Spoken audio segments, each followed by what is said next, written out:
Hi hello నమస్తే welcome back to our channel. Ram Charan హీరోగా దర్శకుడు శంకర్ తెరకెక్కిస్తున్న చిత్రం గేమ్ చేంజర్.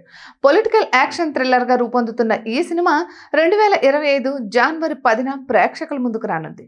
ఈ సందర్భంగా ఎడిటర్ రూబెన్ ఎక్స్ వేదికగా ఓ చిట్చాట్లో పాల్గొన్నారు. ఆ సినిమా ట్రైలర్పై ఎదురైన ప్రశ్నలకు సమాధానం ఇచ్చారు.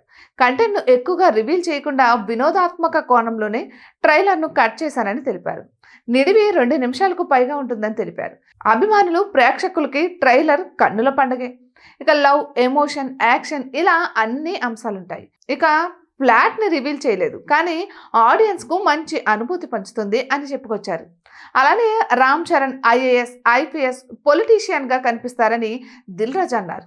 ఇక హీరో ఎన్ని పాత్రలో కనిపిస్తారు అని అడగ్గా కథానాయకుడి పాత్ర విభిన్న కోణాల్లో ఉంటుందన్నారు. అది ద్విపాత్రాభినయమా, త్రిపాత్రాభినయమా అనే ప్రశ్నకు మాత్రం థియేటర్కు వెళ్ళి సినిమా చూసి తెలుసుకోవాల్సిందే అన్నారు.